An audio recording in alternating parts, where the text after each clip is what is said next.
Twaje tuli mu kunyumyamu omukyala ono gwe nyina olunaku lwaleero agenda kuba tweyanjulira amannya gatubuulire yaani ajja atya okutuuka wano wennyini we tumusangidde naye twali tunyumya emabegakaawo n'aŋŋamba nti eddoboozi eryayitanga ku social media nga gabannange Katonga aguddemu yali ye era bwe lumenyekeramu olutindo yali ali awo kati mbale neebuuza ekintu kino kyavuga kuba kinene kiwaavu akiyisaawo atya n'aŋŋamba nti yaluyisa emabega wakati kasipesa akaali kasigaddewo akatono we yayisa kitrela kye neyeyongerayo mu maaso kitiisa naye katongereyo n'emboozi eyo ate tube nga tweyongerayo n'olunaku lwaleero.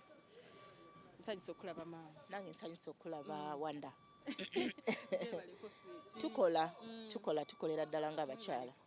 We are trying. Anyuma nga alina kasente. Butereeva tetagobeka nga alinamu ku ssente. Kyogera wakisale bamugoba. Kizibu era amugoba balina ebizibu bye. Kituufu kuba ate batuuka ne banyiiga ne bagamba omukyala waaba alinamu ku ssente tafugika. Be babeera bafunyemu obusajja ku mutima. It is just normal for any woman kuba n'essente ze. Naye nakyo tukyogereko ekyo nti kituufu nti bagamba nti omukyala yenna bw'afuna ssente aba takyafugika. Si kituufu n'akatono ddala. Omukyala bw'afuna ssente it eases the work at home. Only that abantu abamu babeera ne ego. Kati n'abeera ng'alaba that feeling that inferiority complex nga ye omusajja because of the social in-laws, the society we are living in. Ndowooza n'agamba people say omukazi alina ssente tafugika, so they just take that mentality for granted. But ideally when you sit with your husband at home, it is the easiest way to do with marriage when you have money both of you. Yes. Aina yatuka ekiseera n'atandika okutyamu n'alowooza kazifunye alabika kati agenda. Nedda, it's just a psychological thinking ng'omuntu yenna nti bw'anyirira ng'ekimuli ekirungi naawe kyolondamu ekitawotose. Kati of course bw'oba onyirira ng'okola omulimu nga guno nti abantu bangi bakulaba, definitely muli abeeramu n'ekigamba oba bamulaba akkiriza oba bamulaba ajja genda. Kati bw'abeera ne society egamba nti omukyala alina ssente ali mulimu bwe gutyo oyo agenze, bwe kitula mu bwongo obwo definitely that is what the feedback will give nti bamututte dda. Ne baleme kututiisa tukalesa n'ogamba oba emirimu egimu nekwewo gikola neme kufuna ssente musinga tukolere ddala. Tewali buzibu. Only that abantu society traditions zaffe African setting guno omulimu gwebeere gulabanga gwa basajja. But for me I tried and said we can come on board and break the bias of what people think about trailer driving as women, because we are professions, we have our own other professions. Namuguno omulimu we go and train and become professions. Tova buviwaka eno class ogirwanirira ogikolerera. It's not like any other class nti ovaawa mu buliri ne bagatandika okusiba box ku store. No, this is a profession job. Wo training n'ogenda through screening by your instructors paka we bakutanti ddala omulimu okola ki ogusobola on the road. Yes. Batutandikira awo toyanjulira amannya. Amannya gange nze Nassiwa Justin Thomas, Mumbejja Tina. Ndida Mumbejja wedda maama. Tusanyusa okusanga Mumbejja. Otekeko akassebo. Awo bimbuzaabuza nanti. Nze mbeera ssebo. Kati mbanga masanyusa okulaba ssebo. Butereevu. Nsanyusa okulaba ssebo. Nange nsanyusa okulaba Wanda. Amen. Nga tweyongerayo. Mennyabo. Tusogereko ku background katono. Eyewaka nga nze ndi mwana wa kusatu. Abaana bameka? Baana 6. Okay. Katolo soma kyenkana ki? Okusoma kwange si kungi n'akatono ddala. Ndowooza nandisomye n'okusingawo.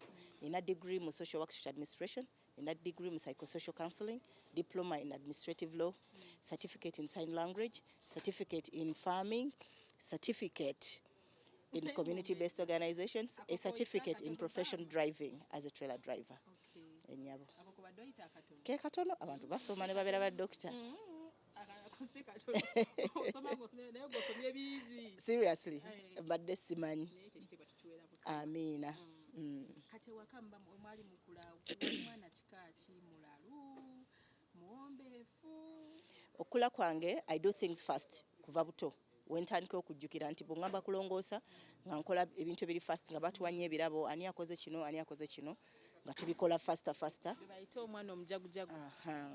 Dadi bw'angamba kino nkola faster. Kye kyannyamba ndowooza n'okubeera nga nayiga emmotoka nga tannafa nga neegomba nnyo okulaba startinga atya.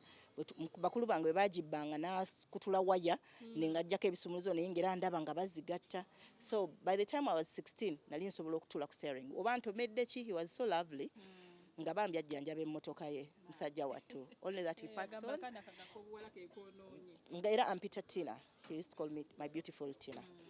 Kati, and he was a race car driver. Ngavuga mmotoka za mpaka, Jim Dean, Arthur Brick, batata baabwe abo. And he had some money kubanga yali chairman. We used to go to Muyenga. Mugenzi Jimmy Dean gye yasulanga.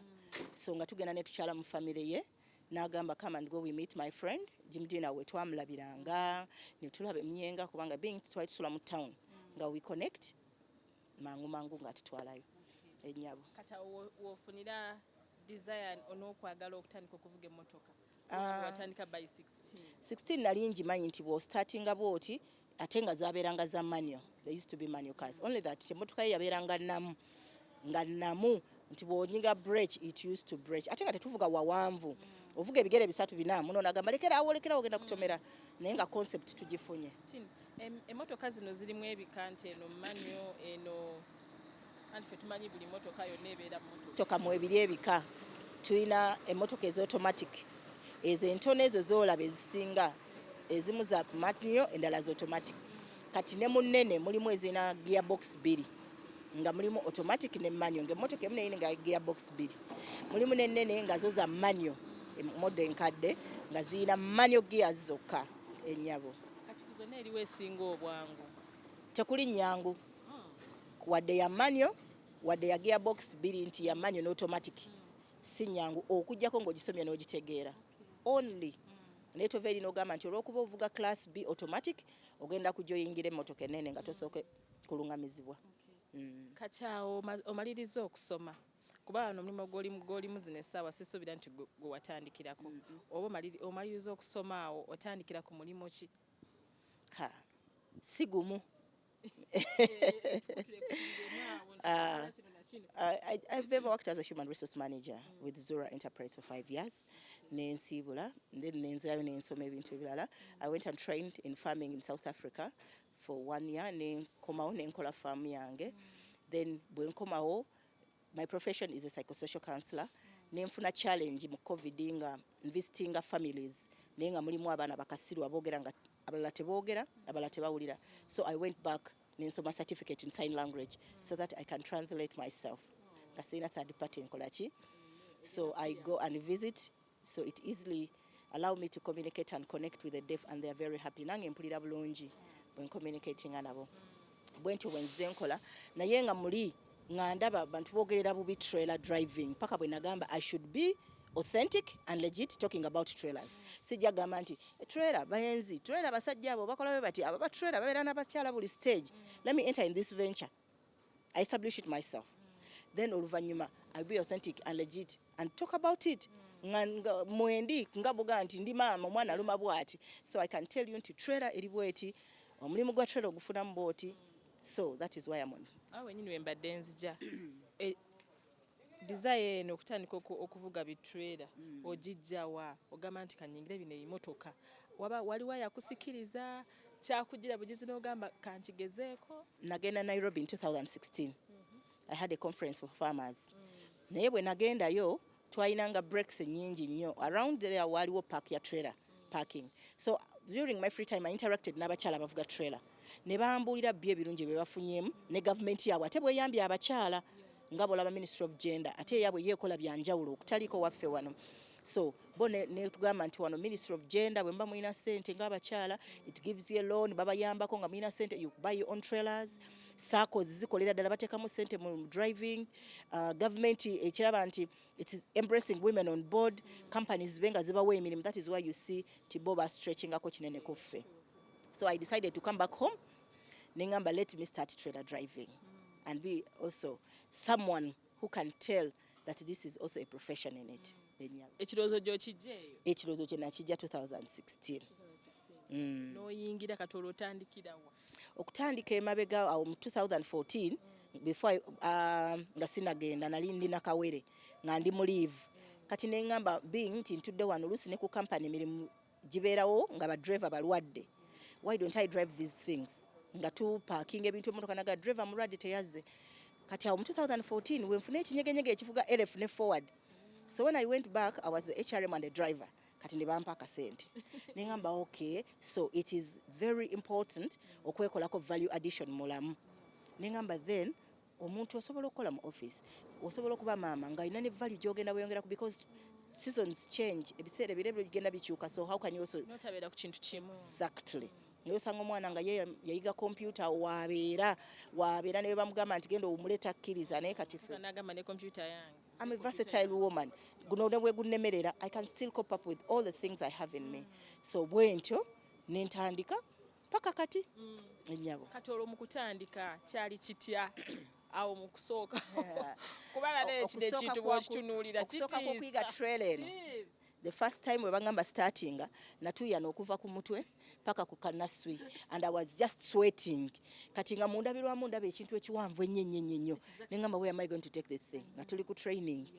Nangamba please compose yourself and start, and we are going on the road because these things after training in the yard 2 days you must go on the road from Mukono to Lugazi. So natuyana nzenna.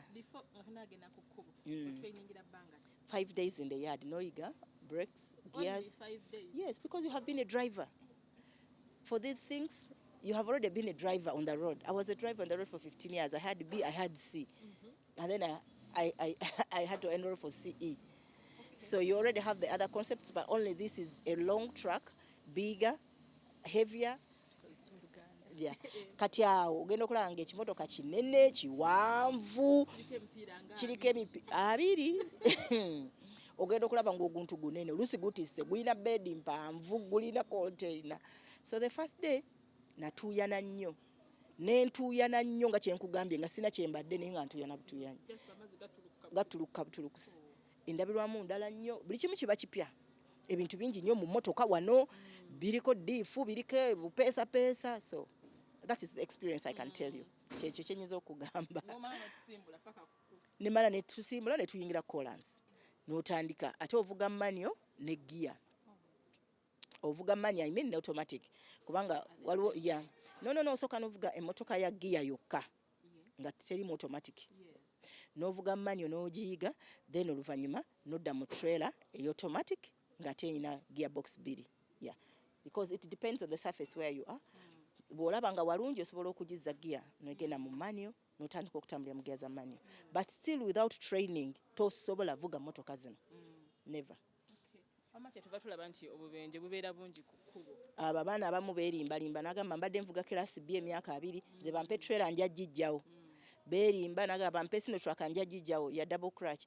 Ebiseera ebisinga ogenda okwesanga nga be bakoze accident. For instance, this boy who entered the school oyo yayingira essomero myaka 26 olw'okuba adavuga akamotoka ka daddy bagula sino truck n'agamba nze njimanyi.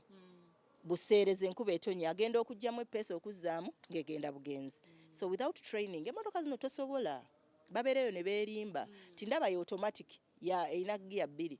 Please we can challenge you nti bw'oba omanyi B nga tosomanga emmotoka ekulemerawo ennyabo olwo ogisimbudde oyingidde ekkubo nenvuga paka namawojjolo ne twetoola ku petrol station eri awo ne tudda ku yard. Even the next day eventually concept ekuyingira nti emmotoka gye nvuga mpanvu eweta bulala ku roundabout tewetanga butono humps eyina ebintu byayo tomala gayitako nga babula bayita ku hampu. So n'okuweta obuwesi ku roundabout oweta bulala n'okukyama n'okupaakinga ku kkubo topaakinga kana akatono olina okubalira ddala kyonna nga bwe kiva eri ne kibanga tekubinudde kola ki kugwa ate ffe tetulinya kataka. The moment kasita olinnya akataka yonna egenze tetuwugula nga bataxi bamanyi okuwugula bwe tuti nedda ffe mu kuyisa tuyisa mu mbeera eri disciplined tetuwugula. The moment kasita owugula kino definitely ekyemabega kirina kugwa kirina okutwala.